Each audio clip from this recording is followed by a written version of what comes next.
오늘 믿음으로 행한다는 건이라는 제목으로 말씀을 함께 살펴보도록 하겠습니다.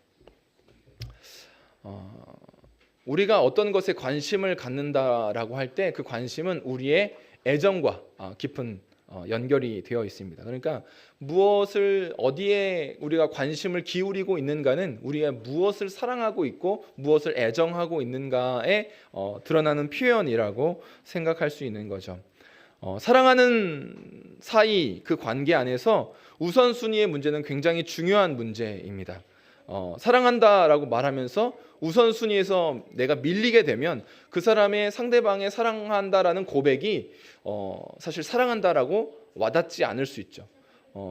제가 어느 뉴스에서 본 건지 어떤 이렇게 글을 봤던 것 중에 하나가 이제 남자친구하고 여자친구가 싸우게 된 이유가 이제 남자친구가 연락이 잘 안 돼서 막 연락을 해보려고 하면 그 시간에 이제 게임을 하고 있더래요. 그래서 게임을 하느라고 연락도 잘 안 되고 막 그렇게 이렇게 하게 되니까 여자친구가 거기에 대해서 게임 좀 하지 말고 나를 만나고 내 연락 좀 제대로 받아줬으면 좋겠어라고 얘기했는데 거기에 이제 분노한 남자친구가 이제 이렇게 좀 나쁘게 대했던 그 이야기가 기사화됐던 것들을 본 적이 있습니다.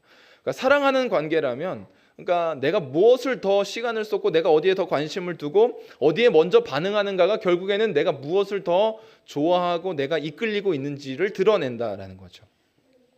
그러니까 그 남자는 그 폭력을 종국에 행함으로써 내가 진짜 사랑하고 있는 것이 무엇인지를 결국 말한 거죠. 나는 게임하는 시간에 방해받고 싶지 않다는 것을 더 사랑한 거죠.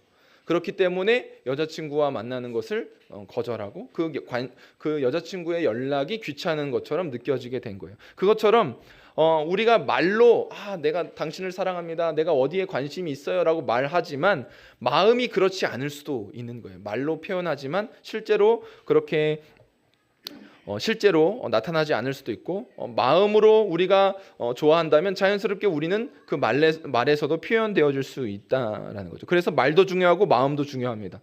표현도 중요하고 마음도 중요한 거죠. 그런데 더 중요한 것이 있다면 표현보다 훨씬 더 마음이라고 우리는 말할 수 있어요. 곧 마음이 표현을 결정하기 때문에 그렇습니다. 그러니까 우리가 어떻게 결국 어디에 관심을 기울이고 어디에 시간을 쏟고 무엇과 함께하기를 즐거워하고 있는가는 결국 우리가 무엇을 더 사랑하고 있는지를 표현하고 있다는 거죠. 이것이 우리가 생각하는 믿음과 굉장히 깊게 연결되어 있습니다. 우리는 믿음이라고 할 때 무엇을 여러분들은 믿음이라고 생각을 하십니까? 어떤 지적인 확신이라고 우리는 생각할 수도 있습니다. 예를 들자면 내일도 해는 떠오를 거야 라는 말에 그 말을 믿는 것과 하나님은 참 선하신 분이셔 라고 믿는 것과 어떤 차이가 있다고 생각하시나요? 내일은 해가 떠오를 거야, 하나님은 참 선하셔 라는 말을 둘 다 믿는데 그 둘의 믿음의 차이가 뭘까요? 그 둘 다 우리는 믿는다라고 표현할 수 있죠. 그런데 우리는 그 단어를 조금만 바꿔보면 이해할 수 있습니다. 우리가 가지고 있는 믿음이 어떤 믿음인지를 생각할 수 있어요. 내일도 해가 떠오를 것이라고 신뢰해 라는 말과 하나님은 선하시다고 나는 신뢰해 라고 말하는 것과 이 말의 뉘앙스가 이제 조금 느껴지는 거죠. 그러니까 우리가 믿는다라는 고백은 단순히 어떤 지적인 확신, 어떤 사실에 대한 확신이 아니에요. 단순히 그것을 뛰어넘는 거죠. 그것만이 아니라 인격적인 관계 안에서 누리는 것이라고 말을 하는 거죠. 믿음은 단순히 어떤 동의를 넘어서는 거예요. 어떤 지적인 동의를 넘어서서 인격적인 교제와 관계 안에서 누려지는 것이 바로 성경에서 말하는 믿음이죠. 물론 이 두 가지를 무자르듯이 잘라서 지적인 확신은 믿음이 아니야 라고 말할 수 있는 것은 아닙니다. 왜냐하면 성경의 진리에 대하여 우리가 지적으로 동의를 해야 하기 때문에 그렇죠. 그런데 그것을 넘어서는 것이 믿음이라고 성경은 이야기를 하는 거죠. 그래서 성경에서는 믿음은 반드시 인격적인 관계 안에서 이루어지는 것이 믿음입니다. 그래서 믿음은 애정을 두는 것과 연결되어 있어요. 우리가 어디에 마음을 두고 있는가가 우리의 믿음을 결정하는 것이라는 거죠. 그래서 참된 믿음은 우리의 마음을 두는 것과 깊이 몰두하는 것과 연결되어 있습니다. 우리의 관심이 쏟아지는 것, 우리의 모든 관심이 쏟아지는 것이 곧 우리의 믿음의 대상이라고 말할 수 있는 거죠. 믿는 자가, 성도가 어떻게 성숙해질까요? 믿음이 성숙해지고 믿는 자가 성숙해진다고 말할 때 여러분들은 무엇이 성숙해진다라고 생각하세요? 우린 아이들이 자라는 것을 보면서 아이들이 성숙해지고 있다, 성장하고 있다라고 우리는 눈으로 확인을 할 수 있습니다. 몸도 자라고 말하는 것도 잘하고 막 이렇게 잘하게 되죠. 그렇게 언어도 점점 능숙해지면서 우리 아이들이 이렇게 어떻게 성장하고 있는지 눈에 보이죠. 그래서 이만큼 벌써 이렇게 컸네라고 느끼는 순간들이 있습니다. 우리 집 막내가 시영인데 시영이가 무럭무럭 크고 있어요.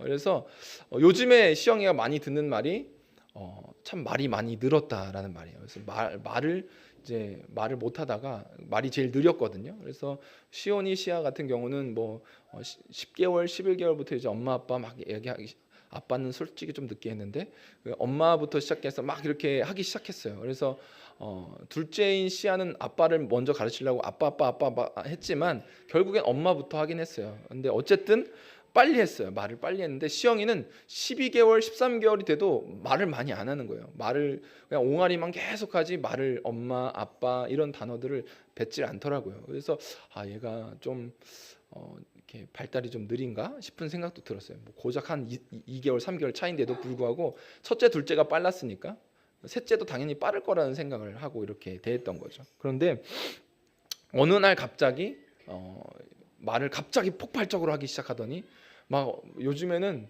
막 많이 늘었어요.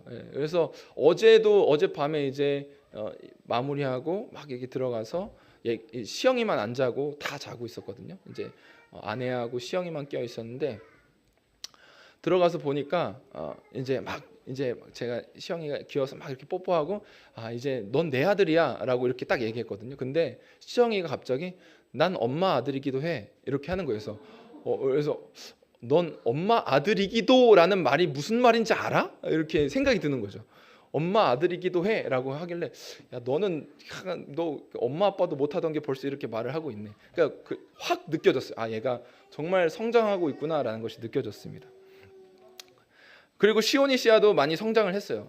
요번에 휴가를 단양으로 갔다 왔습니다. 여러분들 허락해 주셔서 잘 갔다 왔는데 이제 마지막 날 제 꿈 중에 하나가 패러글라이딩을 하는 거였어요. 그래서 이제 산에 올라서 그 꼭대기에 있는 카페를 가가지고 그 옆에 패러글라이딩 하는 업체들이 많이 있더라고요. 그래서 그때까지 고민하고 있었어요. 할까 말까. 날씨가 맑으면 화창하면 해야지 했는데 올라갈 때까지는 약간 그래도 막 어두고 이렇게 구름도 껴있더니 올라가니까 갑자기 해가 반짝하는 거예요. 그래서 하라는 하나님의 뜻이니까 라는 생각을 가지고 고민하고 있었어요. 금액이 좀 부담스러운데 고민하다가 이제 시온이가 계속 저보고 아빠 하는 거 보고 싶어 계속 이러길래 그래 너를 핑계 삼아 내가 해보겠다고 이제 결국에 했어요. 근데 제 이야기는 별로 하고 싶지 않은데 어쨌든 제가 몸무게도 나가고 하도 말을 처음 뛰어보는 거라서 언제 어떻게 해야 되는지 몰라서 내려오는 내내 그 강사님한테 혼나다가 끝났습니다. 경치를 구경할 새가 없었어요. 뒤에서 내가 그렇게 하지 말라고 했잖아요. 막 이래서 계속 혼나느라 3분 동안 보통 이게 한 번 타면 5분 타는데 전 한 3분 탄 것 같아요. 중력을 이기지 못했던 거죠. 네.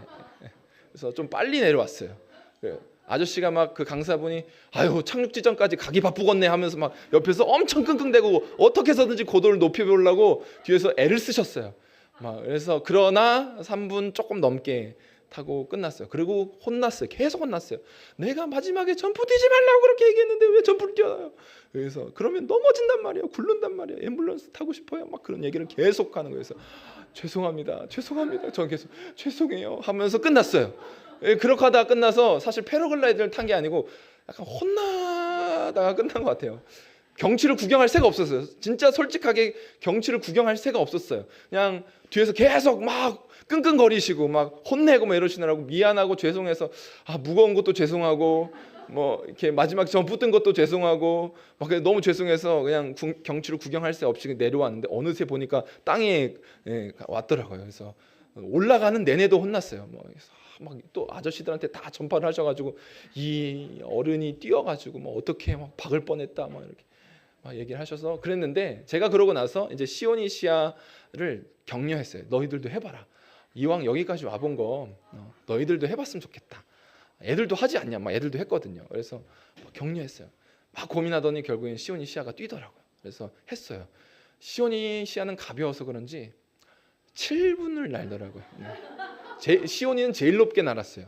그래서 처음 뛰었던 것보다 고도를 더 높이 올라가더라고요. 그래서 와, 부럽다.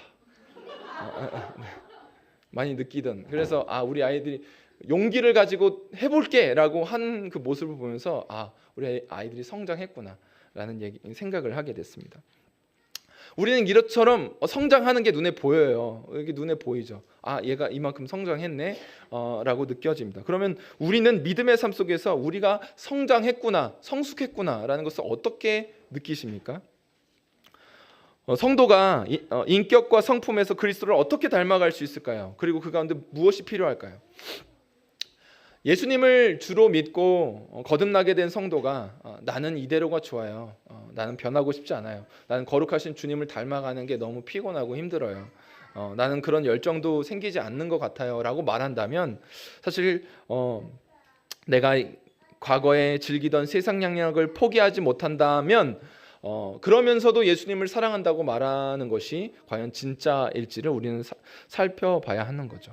사랑하는 사람이 있는데 사랑하는 사람이 지금 있는데, 내 옆에 있는데 첫사랑이 지나가고 있다고 첫사랑을 따라가면 안 되는 거죠. 우리의 첫사랑은 어그러져 있습니다. 하나님과의 관계 안에서 경건하고 건강한 사랑을 먼저 배우지 못했어요. 그렇기 때문에 우리의 첫사랑은 어긋나 있습니다. 우리가 배운 첫사랑은 세상과의 사랑이기 때문에 우리는 그 가운데서 우리를 착취하지만, 우리를 억압하고 있지만, 우리를 약탈하지만 그럼에도 불구하고 의존되어 있었던 사랑을 배웠습니다. 그러니까 의존해서만 살아갈 수 있는 방식으로 사랑을 배웠어요. 그래서 정상적인 관계를 맺지 못했습니다. 세상과 우리는 그러한 관계 속에서 우리는 늘 착취당하고 약탈당하고 그럼에도 불구하고 세상에 의존하는 방식으로 살아갈 수밖에 없는 그러한 사랑을 배웠던 거죠. 우리의 첫사랑이 그런 것이었어요. 그런데 그것이 좋다고 지금의 사랑인 하나님과의 관계를 벗어나서 첫사랑을 따라가면 안 되는 거죠. 따라갈 수가 없는 거죠. 하나님께서는 내가 거룩하니 너희도 거룩하라고 주님께서 말씀하셨고, 그 말씀을 따라가는 것, 그리고 그렇게 하고 싶은 열망이 우리 가운데 생겨난 것이 거듭난 성도의 디폴트 값이죠. 기본 값이에요. 나는 하나님을 따라가고 싶고 주님을 닮아가고 싶고 그렇게 내 안에서 복음으로 삶을 살아가고 싶습니다라고 고백하는 것이 우리의 기본적인 태도여야 하는 거죠. 이것이 성도의 진짜 증거예요. 그렇다면 우리가 어떻게 성숙함에, 성장에, 또 거룩하게 변화할 수 있는가라는 그 질문을 우리는 흘려들을 수가 없는 거죠. 매일 기도하고 말씀 듣고 말씀 읽고 적용하고 실천해서 결단해서 실천하는 삶, 그것도 될 수 있습니다. 그래서 매일매일 우리가 기도하고 성경 읽고 예배 참석하고 열심히 하는 것도 매우 중요한 일이죠. 그런데 그것보다 더 먼저 우선되어야 할 것이 있는 거죠. 요한복음 6장에서도 이와 비슷한 질문을 가지고 예수님께 나아갔던 사람들이 있어요. 예수님께 이렇게 질문했습니다. 그들이 묻되 우리가 어떻게 하여야 하나님의 일을 하오리이까? 하나님의 일을 하고 싶습니다. 우리가 어떻게 하면 우리가 더 하나님의 일을 할 수 있습니까? 라고 물었어요. 그런데 거기에 대하여 예수님께서 이렇게 대답하셨습니다. 예수께서 대답하여 이르시되 하나님께서 보내신 일을 믿는 것이 하나님의 일이니라. 하나님을 믿는 것이 우리의 일이라고 말씀하시는 거죠. 그러니까 우리에게 주신 은혜의 방편, 수단들이 있어요. 기도하고 말씀 보는 것, 그게 거룩하여진다라고 말씀하셨고, 그렇게 함으로써 우리로 하여금 그 모든 수단들을 통해서 거룩하게 될 수 있도록 하셨습니다. 그런데 그것이 매우 중요한 위치를 차지하고 있지만 성경은 가장 우선순위에 해당하는 답을 믿음이라고 이야기를 하는 거죠. 하나님을 믿고 하나님의 모든 말씀인 복음의 약속들을 신뢰하는 것이 우리가 가장 우선되어야 할 것이라고 말하는 거예요. 우리의 결단이 우리를 바꾸어가는 것이 아닙니다. 복음이 우리를 바꾸어가는 것이죠. 행동을 통한 변화의 효과를 무시할 수는 없지만 결국엔 마음이 따라오지 않는 행동은 어느 순간 그 행동을 멈추게 만드는 거죠. 그래서 우리는 마음이 따라오지 못하는 행동은 결국 도리어 마음을 막아서는 장애물이 된다는 것을 우리는 말씀을 통해서 발견하게 됩니다. 우리는 천성적으로 이 행동에 익숙해요. 어떻게 행하는 것에 대하여 익숙합니다. 그러니까 즐거운 마음으로 다음을 계획하고 이것 다음에 이것 해야지. 내가 오늘 말씀 3장 읽었으니까 됐어. 기도 60분 했으니까 됐어. 그 다음에 행동하고 내가 큐티 해야지. 오케이. 체크리스트 해가지고 투두 막 이렇게 하나부터 10까지 막 체크하면 하나님 은혜 가운데 오늘 누렸어. 근데 그 다음 날 늦잠을 자고 체크를 못하게 새벽 예배를 못 가고 말씀을 못 읽고 바쁜 일정에 밀려서 결국엔 자기 전에 체크리스트를 보니까 한두 개만 체크되고 10개가 체크가 되지 못했으면 그날의 하루는 하나님 은혜 가운데 살지 못한 날이 되는 경우, 그러니까 그렇게 생각하게 되는 마음에 우리 천성적으로 행함에 우리가 익숙한 거죠. 그래서 신앙의 성장을 위해서 바쁘게 여러 가지로 노력을 할 수도 있어요. 지속적인 막 행동도 할 수 있죠. 그런데 우리가 그만큼의 변화를 느끼지 못하는 까닭은 행함이 많지만 믿음이 약하기 때문이라고 성경은 이야기하는 거죠. 행함보다 더 중요한 것이 믿음이라고 이야기를 하는 거예요. 그래서 왜 마음이 따라오지 않는 행함이 왜 장애물이 되냐면 바리새인의 경우를 보면 알 수 있어요. 바리새인들은 열심히 행했습니다. 그런데 마음은 따라오지 않았어요. 그러니까 예수님이 복음을 전했을 때 오히려 그들의 행함이 믿음을 받아들인데 가장 강력한 장애물이 되었어요. 그것처럼 우리는 마음이 따라오지 않는 행함은 결국에는 우리로 하여금 우리를 막아선다는 것을 깨달아야 하는 거죠. 그렇게 이야기를 하고 있습니다. 그래서 변화는 우리의 마음으로부터 시작한다라는 것을 깨달아야 합니다. 그러니까 우리가 무엇을 더 사랑하고 있는가부터가 시작이라는 거죠.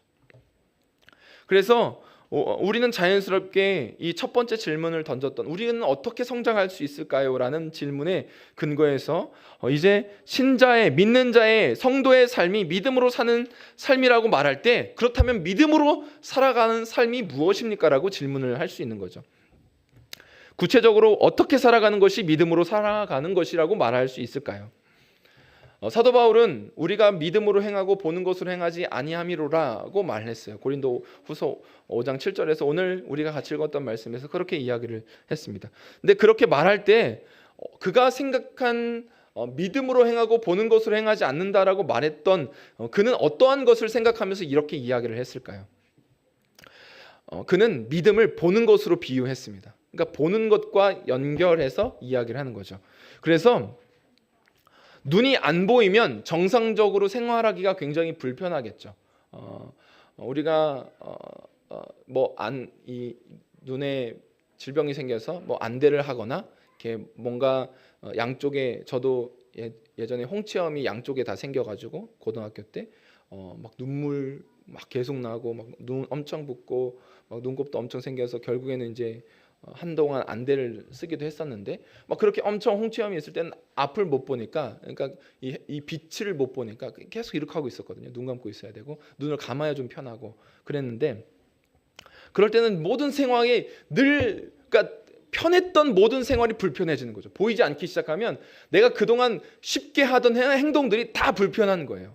그래서 믿는 자에게 성도에게 믿음을 눈으로 생각할 수 있게 말한 거죠. 그러니까 믿음의 눈이 어두게 되면 정상적인 생활이 불가능하다라고 말하는 거예요. 그래서 사도 바울은 성도들 위해서 기도할 때 지혜와 계시의 영을 주시기를 구했고 그들의 마음의 눈이 밝아지기를 위해서 기도한 거죠.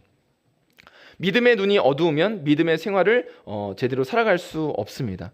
그렇기 때문에 어떠한 믿음을 갖고 있는가가 굉장히 중요한 거예요. 믿음이 추상적일수록, 믿음이 관념적일수록 우리의 믿음이 허황될 가능성이 굉장히 큰 거죠. 예수님을 믿는다고 하는데 그 예수님이 어떤 분이신지, 하나님이 어떤 분이신지 전혀 몰라요. 복음이 능력이라고 말하는데 그 복음이 무엇을 바꿨고 어떤 능력인지를 우리가 어떻게 설명해야 할지를 전혀 모른다면 우리는 믿는다라고 말하면서도 우리가 무엇을 믿는지에 대하여 정확하게 말할 수 없다면 우리는 그 믿음이 굉장히 추상적이고 관념적이라고 우리는 생각할 수 있게 되는 거죠. 우리는 믿는다라고 말하면서 교회 생활에는 익숙할 수 있어요. 예배드리고 찬양하고 기도하고 말씀 듣고 또 실제로 생활 숙제도 하고 여러 가지 행동할 수 있는 것들도 하고 하는 것들 가능합니다. 그러나 그럼에도 불구하고 우리가 믿음에 대하여 무엇 하나 제대로 설명할 수 있는 우리의 생활에 대하여, 하나님에 대하여, 우리가 복음에 대하여 무엇인지 제대로 설명할 수 없다면 우리가 믿는 믿음이 과연 무엇인지를 구체적으로 생각하지 못하고 있는 거죠.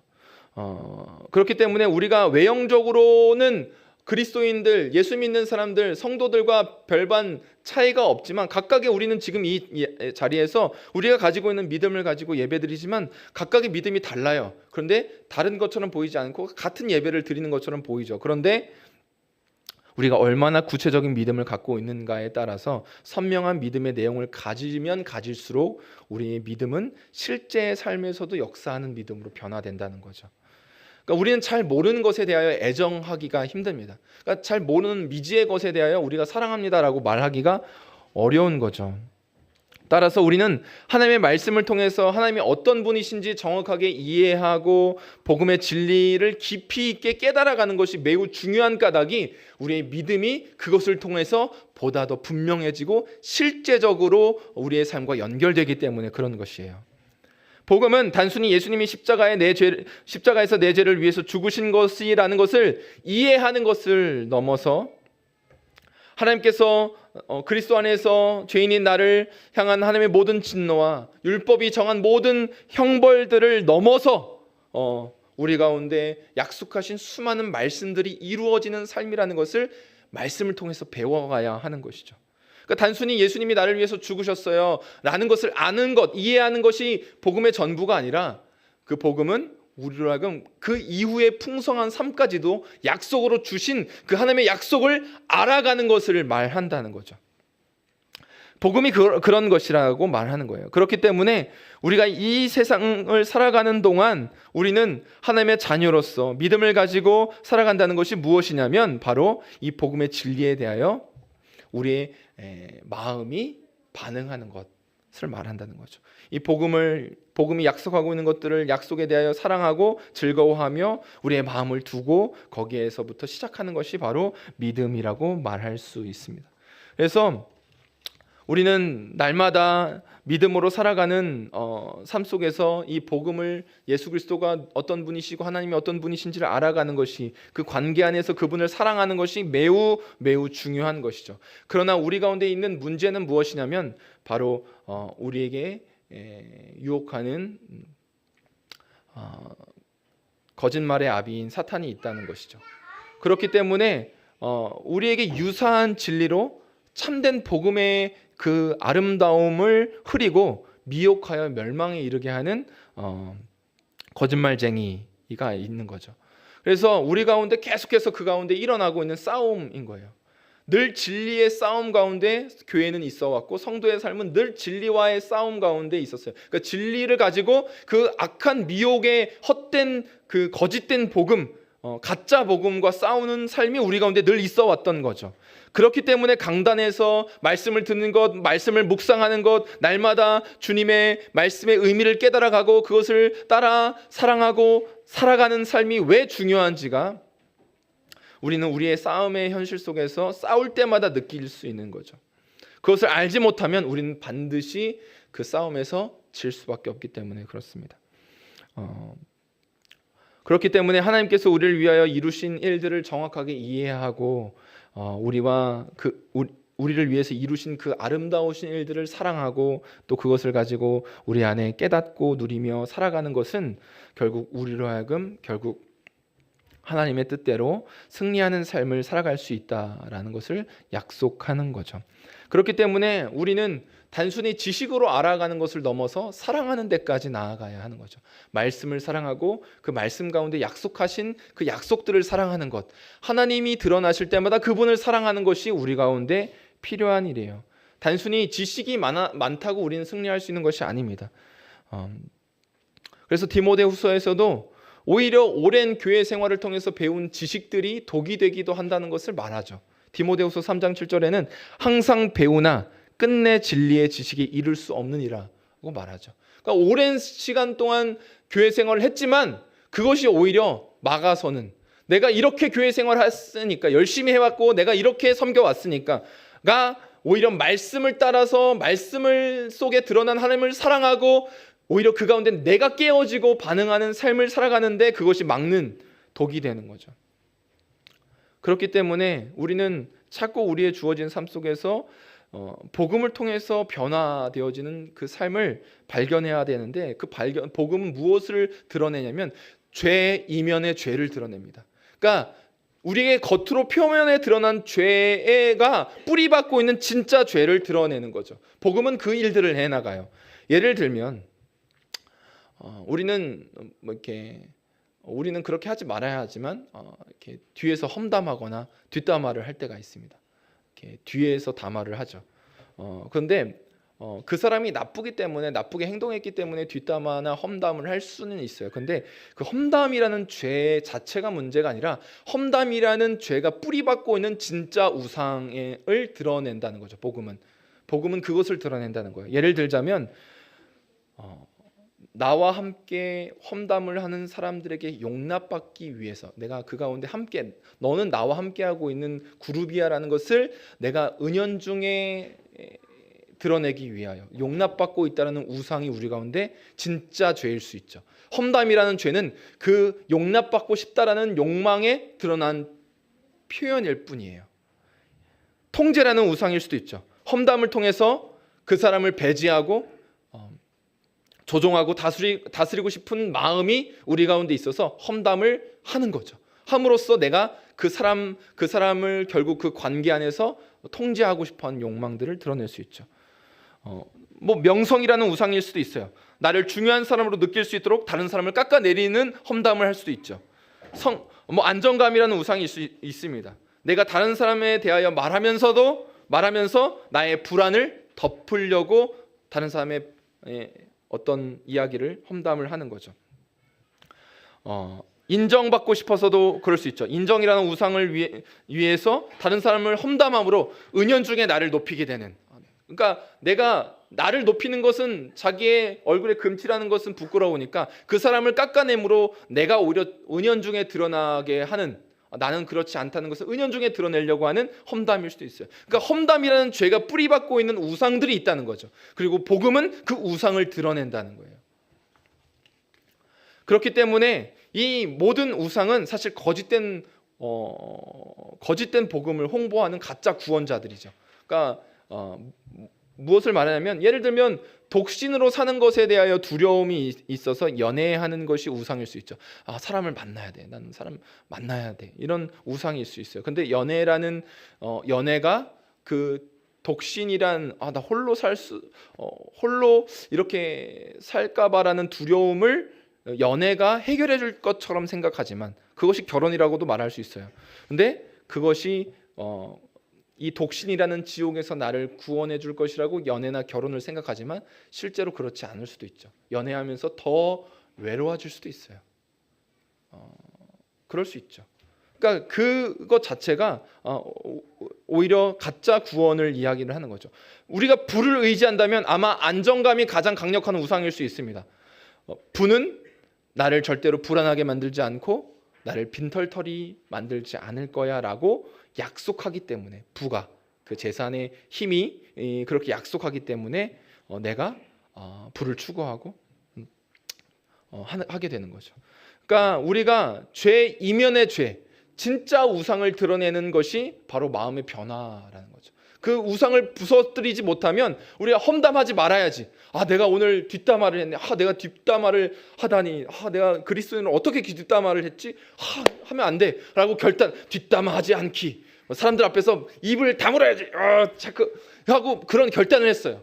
그렇지만 그 험담이라는 죄를 하진 않았지만 내 안에 있는 우상은 다른 방식으로 반드시 또 나타나게 되어 있다는 거죠. 인정받고 싶은 우상이 있는데 그 우상을 드러내지 못하면 우리는 험담이라고 나타냈던 그 죄, 표면으로 나타난 죄만 우리가 행동으로 하지 않으려고 한다면 진짜 죄의 뿌리를 잘라내지 못했다는 거죠.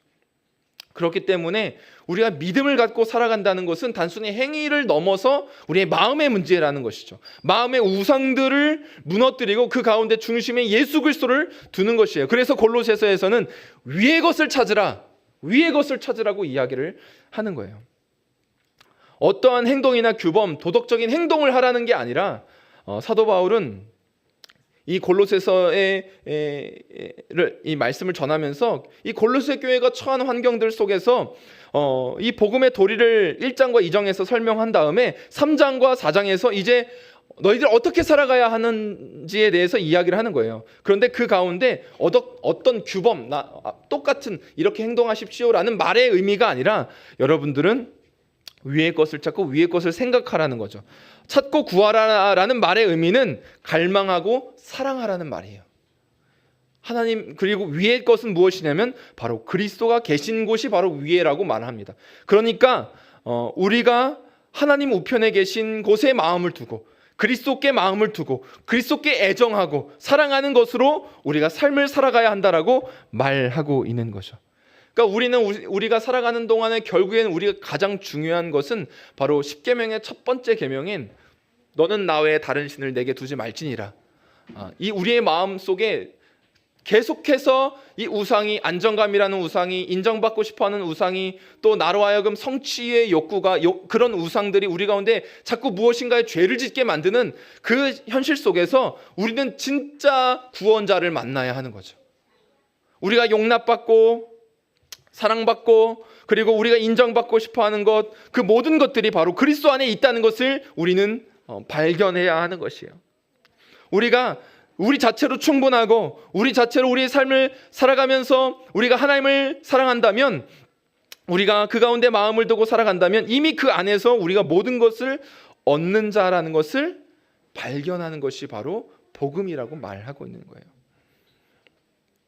그렇기 때문에 우리는 그리스도와 살리심을 받았으면이라고 이 골로새서 3장 1절에서 말하고 있는 것처럼 우리가 거듭났다면 이제는 하늘의 것을 찾고 구하는, 거기에 마음을 두고 살아가는 삶이 우리의 삶이라고 말하는 거죠. 그래서 3절에서는 너희가 이미 죽었다라고 말하는 것은 우리의 무엇이 죽었는지를 말하는 것이냐면 바로 이 세상에 대하여 너희들은 죽었다라고 말하는 거예요. 그리고 우리의 영혼 안에 하나님의 생명이 심겨져 있으므로 그리스도와 함께 이 세상의 삶을 살아가면서 이제 우리가 그 가운데에서 주님 안에서 모든 것을 누리며 살아가는, 하나님께 애정을 하는, 하나님께 애정을 두는 삶을 살아가는 거죠. 그리스도께 애정을 두는, 마음을 두는 삶을 살아가는 것입니다. 그래서 스티브 칠더스라는 분은 이렇게 믿음은 두 가지 역할을 한다라고 말했어요. 첫째는 우리의 지성과 마음의 애정을 우상들이 아닌 그리스도께 맞추는 일을 믿음이 하는 것이라고 말했어요. 그리고 그것이 이제 사도 바울이 위의 것을 찾고 위의 것을 생각하라고 말하는 것이죠. 그리고 두 번째가 바로 땅의 것을 의미하는 각종 마음의 우상들을 무너뜨린다라는 거죠. 그래서 믿음을 사용해야 하는 것이에요. 두 번째로 믿음은 그리스도 안에서 허락된 특권들을 끊임없이 누리고 기뻐하게 한다라고 말합니다. 그러니까 예수님 때문에 새로운 피조물이 된 나의 존재를 기억하고 그 가운데 기뻐하고 그리스도 안에서 주신 수많은 특권과 약속들을 누리는 삶이 바로 믿음으로 가능하다라고 말하는 거죠. 그렇기 때문에 땅의 것을 피하고 죽이며 승리하는 삶을 살아가는 것은 우리가 믿음으로 가능한 삶이라고 말하고 있는 거죠. 그렇기 때문에 우리는 늘 우리의 표면적으로 드러난 죄악들을 미워하고 정죄하고 끊어내고 이렇게 없애는 일, 죄를 죽이는 일도 중요하지만 그것보다도 훨씬 더 중요한 것은 우리의 마음의 우상들을 드러내고 복음을 통해서 드러내고 진짜 애정으로서의 믿음을 행하는 삶을 살아가야 하는 것이죠. 우리의 내면으로부터 변화시키고 그리스도를 닮아가게 하는 그 믿음을 우리 가운데 하나님께서 주시기 위하여 우리는 계속 그 복음을 통해서 마음의 우상들을 식별해야 하는 거죠. 아까 말씀드린 것처럼 험담이라는 죄 자체를 다루는 게 아니라 그것이 뿌리내리고 있는 진짜 우상을 드러내는 거죠. 내가 왜 자꾸 험담을 할까를 생각하는 거죠. 왜 내가 자꾸 그러한 죄를 지을까? 반복적으로 왜 그런 죄를 이기지 못하고 왜 똑같이 그 죄에 넘어지게 될까? 그 죄 자체가 문제가 아니라 그 죄가 뿌리고 내리고 있는 진짜 우상이 있기 때문에 그렇다는 거죠. 그 우상을 파괴하지 않는 한 죄는 계속 열매를 맺을 수밖에 없는 거예요. 그래서 우리는 우리 안에 있는 그 우상들을 말씀을 통해서 복음을 통해서 계속 드러내고 이 사실은 그것들을 생각한다는 것은 굉장히 피곤한 일일 수도 있습니다. 험담을 없애는 것이 간단해요. 험담하지 말아야지 생각하는 게 훨씬 더 간단합니다. 그런데 인정받고 싶어서 내가 험담하고 있다면 그 인정받고 싶은 것을 그리스도께 내어 맡기고 그리스도께서 나를 인정하신다는 것으로 충분하다고 믿는 것은 훨씬 더 어려운 일이에요. 그러나 그것이 우리가 가야 할 길이죠. 그래야 우리 안에 우상이 무너지기 때문에 그렇습니다. 우리 안에 우리 마음의 우상들은 계속해서 우리 안에 유혹하고 미혹하고 우리 안에 기생해서 계속 우리는 우리 안에 진짜 구원이 거기에 있는 것처럼 그것이 우리에게 기쁨이 되고 즐거움이 될 것처럼 그렇게 해야만 내가 나의 존재의 가치를 드러낼 수 있을 것처럼 계속 기생해서 우리를 미혹할 것입니다. 그러나 우리는 이러한 질문을 통해서 우상을 식별해야 합니다. 내가 사랑하는 것은 무엇이고 나는 무엇을 신뢰하며 무엇을 무서워하는가? 이런 질문들을 통해서 식별해야 하는 거죠. 나는 이것만 있으면 진짜 행복할 거야 라고 생각하는 이것은 무엇인가를 생각해야 하는 거죠. 이것이 없어서 나는 지금 너무 불행해 느끼는 것, 그것이 바로 우상의 정체라는 거죠. 그래서 우리는 우상들은 늘 약속하죠. 네가 원하는 용납, 통제, 명성, 성공, 안정감, 기쁨, 지식, 인정, 존경 그 모든 것들을 내가 줄 수 있어 라고 말하지만 그것들은 모두 다 파괴적인 방식으로 우리한테 다가옵니다. 험담을 해서 남들에게 인정받고 은연중에 나기를 높이게 만들고 그렇게 하는 것처럼 모두 다 파괴하며 오히려 우리 가운데 주는 것들이죠. 허위 약속일 뿐입니다. 그렇기 때문에 복음은 그리스도 안에 이 모든 것들이 이미 얻었고 누릴 수 있다라고 약속하고 있음을 믿음으로 보는 거예요. 마음의 우상들을 제거하는 최고의 행위는 바로 복음이 보장하고 있는 특권, 약속들을 붙드는 것이 바로 가장 중요하고 가장 먼저 되어야 하는 행위인 거죠. 바로 주님을 애정하는 거예요. 그리스도를 애착하는 거예요. 시영이가 날마다 잘 때 필요한 애착 베개가 있습니다. 사자 베개예요. 그래서 아빠 사자가 있고 아기 사자가 있어요. 애착 베개예요. 그것이 없으면 어느 날 어디 갔는데 이제 당연히 놀러 가니까 안 갖고 가잖아요. 그 아빠 사자는 이만하거든요. 어른용 같이 커요. 그리고 아기 사자는 이제 아기용만 한데 그것을 이제 아빠 사자 울는 거예요. 아빠 사자 갖고 오라고. 그거 때문에 자느라고 한참 힘들었던 날이 있습니다. 그래서 이제 지금은 조금 커서 조금 이제 덜 하긴 한데 이제 막 말로 가르치고 놀러 왔으니까 없는 거야. 막 이렇게 얘기를 하면 그나마 괜찮은데 그 애착하는 베개가 있어야만 내가 안정감을 누리는 것처럼 그리스도 안에서 우리가 주님을 애착하는 것, 주님을 사랑하는 것이 바로 이러한 관계여야 하는 거죠. 위의 것을 찾고 위의 것을 생각하는 것, 이것이 믿음이라면 우리 안에서 늘 주님으로 만족하고 주님이 있어야만 내가 안정돼, 주님이 있어야만 내가 인정받을 수 있어, 그 안에서만 내가 인정받아 라고 늘 그거의 존재를 생각하는 거죠. 그것처럼 주님을 생각하는 것, 우리가 그러한 일들이 바로 믿음으로 가능하다라고 말하는 것이에요. 우리는 눈으로 주님을 보지는 못합니다. 그러나 그럼에도 불구하고 우리는 사랑할 수 있습니다. 베드로전서에서 예수를 너희가 보지 못하였으나 사랑하는도다. 이제도 보지 못하나 믿고 말할 수 없는 영광스러운 즐거움으로 기뻐하니 라고 말씀했습니다. 우리는 예수님을 직접 보지 못했습니다. 그러나 사랑합니다. 그리고 그분을 믿습니다. 그리고 그 가운데 말할 수 없는 영광스러운 즐거움으로 기뻐할 수 있습니다. 사도 바울은 그리스도와 함께 다시 살리심을 받았으면이라고 그 복음의 전제 가운데 우리 가운데 말합니다. 위의 것을 찾고 위의 것을 생각하라고 말합니다. 모든 애정을 거기에 쏟으라고 말하는 것이죠. 이것이 믿음입니다. 저와 여러분들이 내면에서부터 우리를 진짜 변화시킬 수 있는 이 믿음을 능력으로 삼는 저와 여러분들 되시기를 축복합니다. 우리의 진짜 변화는 우리의 마음의 우상들을 드러내고 무너뜨리는 이 믿음을 통해서만 가능합니다. 오늘도 그리스도께 여러분들의 애정을 두십시오. 여러분들의 사랑과 애착을 그리스도를 향하여 두십시오. 그리고 그 가운데 그리스도와 함께 살리심을 받았고 오늘도 주신 능력 가운데 믿음으로 그분을 바라보며 동행하는 저와 여러분들 다 되시기를 축복합니다. 이 시간 말씀을 생각하시면서 함께 기도하면서 나아가도록 하겠습니다.